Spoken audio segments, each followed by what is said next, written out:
Okay, so I'm getting all of our perfect eggs.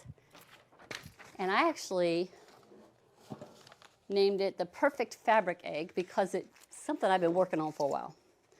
So the supplies that you need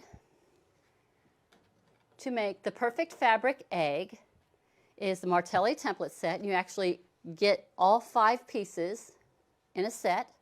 You're going to need some fabric, Martelli fiber fill or polyfill, some rotary cutters, pinking shears, irons, thread, and needles. Another one of those projects we actually have to do a little hand sewing on. But you know how much I love doing my hand sewing.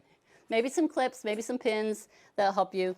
So these are all the supplies that you need. Again, I can use any of the rotary cutters for this one, whether you're doing a 60, if you want to cut a whole bunch out at one time, or whether you're using a 45, but you can use the rotary cutters because this is all you're cutting. Now, there's some tricks to this, and I kind of found this by accident. With your fabric, if you are going to be using scraps, and you have no idea what the bias is, and you just start laying your template on there and start cutting out scraps, because you've got to have 4 pieces, you're going to have an egg that's not going to be shaped like this. It's going to be kind of wonky. It might have, if you did them all straight grain, it might have more of a flat bottom, and it actually changes the size up by almost an inch. So depending on what size that you're working on. So I wanted to take a moment to go over what it is that you're looking for when you're cutting out your pieces with the fabric. You're going to want to look for the bias with your fabric. Now, if you have really good eyes, then you can probably see what the bias would be, because you're going to be looking at your fabric, and I'm going to find one that actually you can see a little bit better. Maybe a yellow one, I might be able to see it. Okay, on this yellow piece right here, and I just got some 10-inch squares in front of me, and I'm actually got some, this is some batiks, because batiks just are so pretty. I mean, there's so much color in a batik. But you're looking at the fabric. When it comes off the bolt, you got your straighter grains, vertical, you got your horizontal. And you can actually see the lines of the fabric, the lines of the threads that's in that fabric. When you cut all of your pieces straighter grain, whether it's this way or whether it's this way, you're going to have an egg that's going to have this little bit more of a flattened bottom on it. Just so you know, we've got 1, 2, 3, 4, we've got 5 different sizes here, from 3 all the way up to a 7. So we got all the different sizes here in front of me.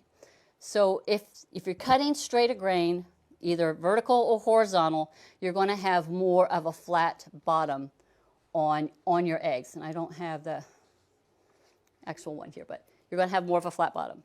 Now, if you cut your fabric where it's all different ways, you've got some fabric that's going straighter grain, some of them that's going this way, some that's going that way, it's even going to be more wonky when you go to stuff it.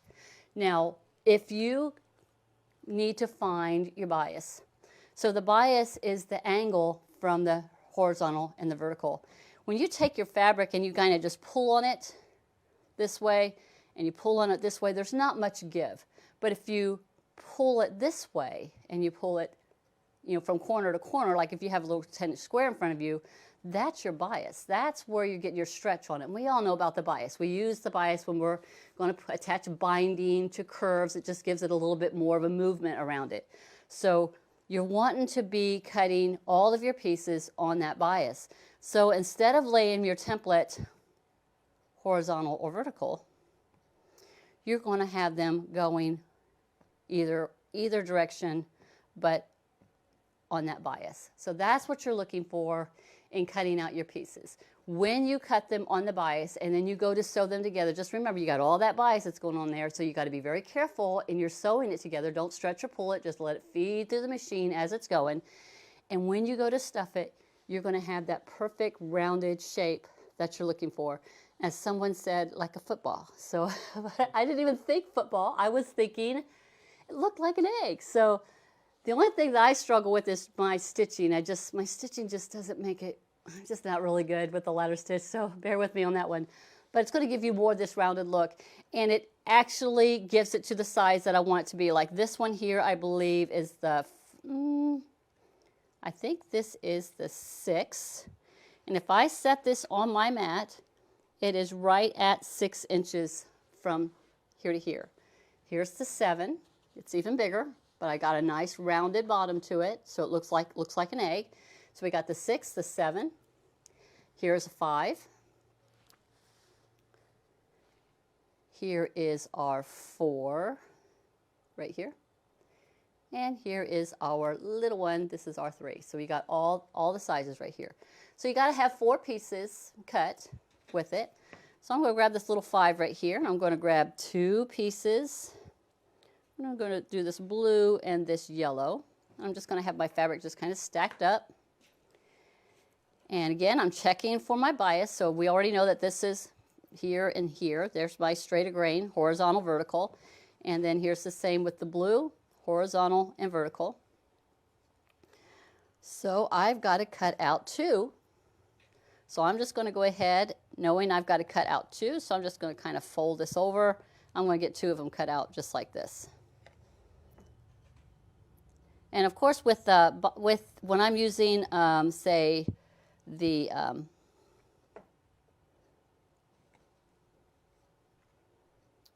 batiks, there's really no right or wrong side to this. So this is actually going to give me 2 blues and 2 yellows. I'm just giving it a little bit of a fold. Just laying my fabric on there so that it is on bias. And I'm just going to grab my rotary cutter, and I'm just going to go ahead and cut here. Turn it, and cut again.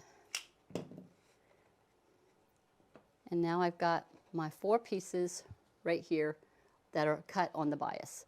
So I'm just going to take them to the machine, and we're going to sew those up. So if I'm going to sew these, I'm going to sew them from here to here, from edge to edge, and then I'm going to sew the other one edge to edge. And if I want it to be alternating, where I have it like this, then whichever color I have on top has to be the color that's on top for the next one if I want to have it where it alternates. Does that make sense? All right, so we're going to go ahead and get these sewed. Then when I go to sew the 4 together, I'm going to leave an opening in one section for stuffing. So I got my blues, got my glasses. We're going to get going. And it doesn't matter which side you start on. And you could go ahead and leave the opening on one of these side pieces if you so want to do that too.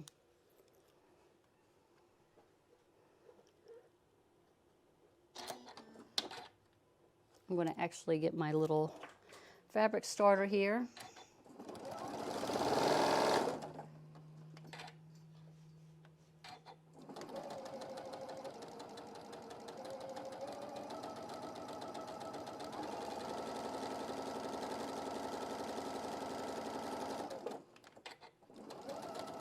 Coming off on the end.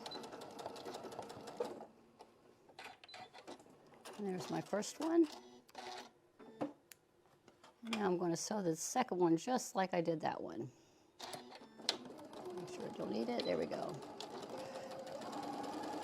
I'll go ahead and leave my opening on this little piece right here. Just enough to get my stuffing through.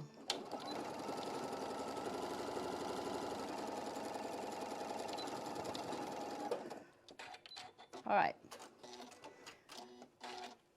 Now I like to hit these with my pinking shears.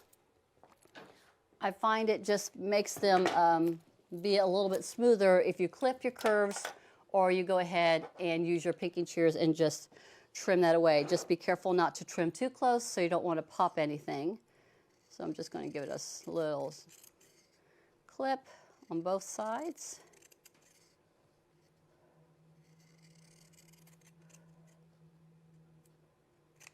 How pretty is that? Now with the edge that has my, where I've left an opening, I'm going to pull it out just a little bit. I'm not clipping that, and then I'm coming back in on the other side. Okay. All right, so now all you're doing is you're opening them up. So you're going to turn one right side out, and then you're just going to put the two right sides together, matching up your points, top and bottom. This might be where you want to put a clip or a pin. I like to nest that seam right here. So I'm nesting that. Do you mind if I get a close-up of that, please? Yeah. So there's a seam here, and there is the seam here. So I'm nesting. I'm pushing or pulling my one seam to the left, and I'm pulling the other one to the right, and I'm just nesting it right there at the top. And I'm going to take a pin, and I'm going to pin that just to hold it in place. And then I'm going to go down to the bottom and do the same thing. And I like to look and see which directions the seams are going. So this one's going one, and this one's going the other. So I try to make it go in the exact same as the other. Now I'm nesting those two seams there on the bottom, just like that. Nesting these two. Putting a little pin right there. You could pin it, you could clip it, just holding it in place. And then I'm just nesting this piece into the other. So the thing is, now you want this to be a continuous seam going all the way around, a continuous flow. Keep it round. You don't want to really stop at the bottom. You're just going to curve it all the way around as you do your sewing right here. Making sure I got that nested tight. And I just find a spot to start. And I'm going to do my 1/4 inch all the way around.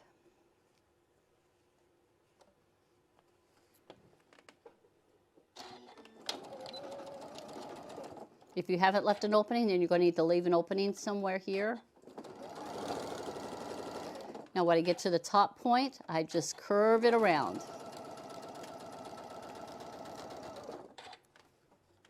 Just kind of hold it with my finger and just let it curve around, keeping my edges lined up.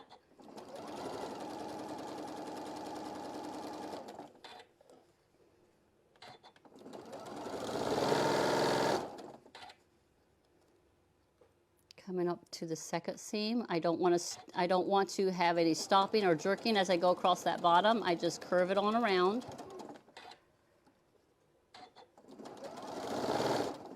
And then I'm bringing it back up to where I started.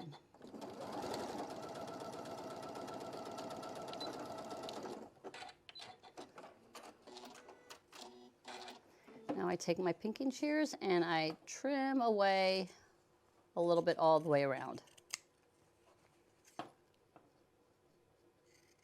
Any questions on this one? I think that was. Explain why you use the fabric starter? Oh, so my machine doesn't eat it at the beginning. Sometimes when I have a fabric, sometimes I just don't want it to just get caught up underneath. So I just have the little fabric starter just to catch the fabric before I started so it doesn't get pushed down. I'm probably not using the right foot, but I got it very simple here. Okay, so I just trimmed it all the way around. So now I'm going to go back to the cutting station and we're just going to push this all the way out. See, nice and pretty where my points meet here at the top. And looking at the bottom where my points meet, nice and pretty here on the bottom. So now you just stuff it with however much fill that you want. I don't know what I did. Here it is. I got some right here. And I've got the fiber fill here, and I just start filling it. Now you can make it as soft or as you're tight. I kind of like mine to be really, really filled, really tight. It just makes everything just look nice and prettier that way. Pushing into the point at the top, into the bottom, and then just filling it all the way in. Of course, then the fun part is afterwards, right? I got to do all that hand sewing. And I hand sewed all of these. Had them all ready. Oh, goodness. Let's see, you're asking Miss Davis. Yes, we will have all of these uploaded to the YouTube. YouTube and the Creating with Martelli. Yeah, yeah, it'll be on the Creating with Martelli Facebook page too. So I'm just stuffing.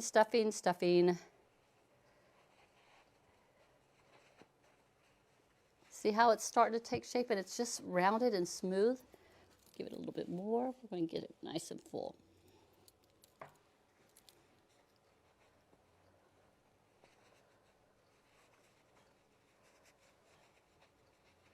Any questions? It was a process to figure out this egg, let me tell you. Something I have been working on off and on for a couple of years. And here all along it was all about the bias. All about the bias.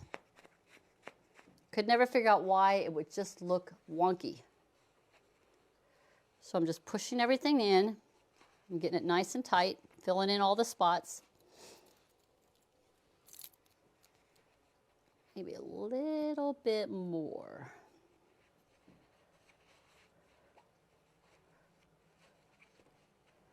Rolling it in my hands.